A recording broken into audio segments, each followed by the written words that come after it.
बेटी की विदाई। शादी के समय विदाई का समय था। सौम्या अपनी माँ से मिलने के बाद अपने पिता से लिपटकर रो रही थी। सौम्या को ऐसे रोते देखकर वहां पर मौजूद सभी लोगों की आंखें नम थीं। फिर सौम्या अपनी छोटी बहन के साथ सजाई गई गाड़ी के पास जा रही थी। दूल्हा कुणाल अपने खास मित्र विवेक के साथ बातें कर रहा था। विवेक बोलता है, यार कुणाल, सबसे पहले घर पहुंचते ही किसी होटल में जाकर बढ़िया खाना खाएंगे। यहाँ तेरे ससुराल में खाने का मजा नहीं आया। तभी पास में खड़ा कुणाल का छोटा भाई आकाश बोला, हाँ यार, पनीर कुछ ठीक नहीं लगा और रसमलाई में रस ही नहीं था। ऐसे बोलते हुए वो ही करके जोर जोर से हंसने लगा। कुणाल भी बोलने में पीछे नहीं रहा।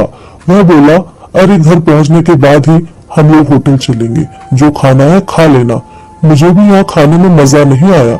रोटियां भी गर्म नहीं थी। अपने पति के मुंह से यह शब्द सुनते ही सौम्या, जो गाड़ी में बैठने ही जा रही थी, वापस मुड़ी और भागकर अपने पिताजी के पास गई। फिर जाकर सौम्या अपने पिताजी को बोली, मैं ससुराल नहीं जाऊंगी पिताजी, मुझे ये शादी मंजूर नहीं है। यह शब्द उसने इतनी जोर से बोली कि सब लोग हक्के बक्के रह गए। सब कोई नजदीक आ गए। सौम्या के ससुराल वालों पर तो जैसे पहाड़ टूट पड़ा। मामला क्या था यह किसी के समझ में नहीं आ रहा था। तभी सौम्या के ससुर श्यामलाल जी ने आगे बढ़कर सौम्या से पूछा, लेकिन बात क्या है बहू, शादी हो गई है, विदाई का समय है, अचानक क्या हुआ कि तुम शादी को नामंजूर कर रही हो? कुणाल का तो मानो दुनिया लुटने जा रहा था। वह भी सौम्या के पास आ गया और उसके दोस्त भी। सब लोग जानना चाहते थे कि आखिर ऐन वक्त पर ऐसा क्या हुआ कि दुल्हन ससुराल जाने से मना कर रही है। सौम्या ने अपने ससुर जी से कहा, बाबूजी, मेरे माता पिता ने अपने सपनों को मारकर हम बहनों को पढ़ाया लिखाया तो काबिल बनाया है। आप जानते हैं एक बाप के लिए बेटी क्या मायने रखती है। आप व आपका बेटा नहीं जान सकते क्योंकि आपकी कोई बेटी नहीं है।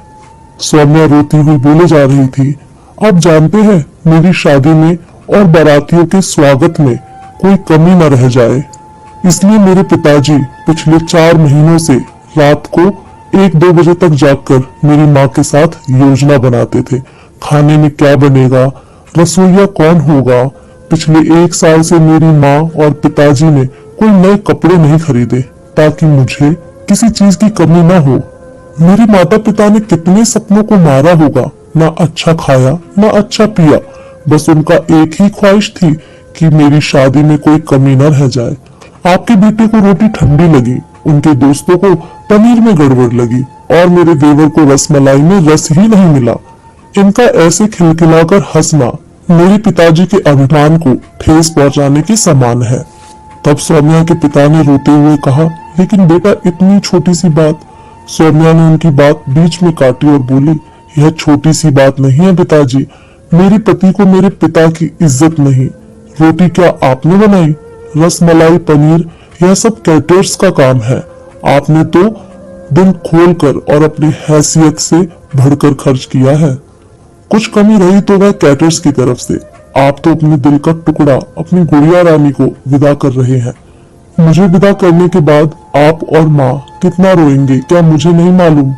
जो लोग पत्नी या बहू लेने आए हैं वह खाने में कमियां निकाल रहे हैं। मुझ में कोई कमी आपने नहीं रखी। यह बात इनकी समझ में क्यों नहीं आई? सौम्या के पिता ने सौम्या के सर पर हाथ फिराया और बोले, अरे पगली, तू बात का बतंगड़ बना रही है। तुझे मेरी कसम, अब शांत हो जा। मुझे तुझ पर गर्व है कि तू मेरी बेटी है, लेकिन बेटा इन्हें माफ कर दो। तभी कुणाल ने आकर सौम्या के पिताजी के हाथ पकड़कर बोले, मुझे माफ कर दीजिए बाबूजी, मुझसे गलती हो गई। ऐसा बोलकर वो रो पड़ा। तभी श्यामलाल जी ने आगे बढ़कर सौम्या के सर पर हाथ रखा और बोला, मैं तो बहू लेने आया था, लेकिन ईश्वर ने तो मुझे बेटी दे दी और बेटी की अहमियत भी समझा दी। मुझे ईश्वर ने बेटी नहीं दी शायद इसलिए क्योंकि तुम्हारे जैसी बेटी मेरे नसीब में थी। बेटा अब इन नालायकों को माफ कर दे, मैं तेरे सामने हाथ जोड़ता हूँ। ऐसा बोलकर श्यामलाल जी ने सचमुच हाथ जोड़ दिए और सौम्या के सामने अपना सर झुका दिया। सौम्या ने अपने ससुर के हाथ पकड़ लिए और बोली, बाबूजी। तब श्यामलाल जी ने कहा, बाबूजी नहीं पिताजी, तब सौम्या भावुक होकर अपने ससुर जी से लिपट गई। यह सब देखकर सौम्या के माँ और पिताजी भी बहुत खुश हुए। सौम्या अब राजी खुशी अपने ससुराल चली गई। पीछे छोड़ गई थी आंसुओं से भींगी अपने माँ और पिताजी की आंखें, अपने पिता का वह आंगन जिस पर कल तक वह चहकती थी। दोस्तों, कभी भी किसी शादी में जाएं तो खाना चाहे कैसे भी क्यों ना बना हो, लेकिन उसमें कुछ कमियां मत निकालिए, क्योंकि उस खाने में एक पिता के कितनी मेहनत और अरमान छुपे होते हैं।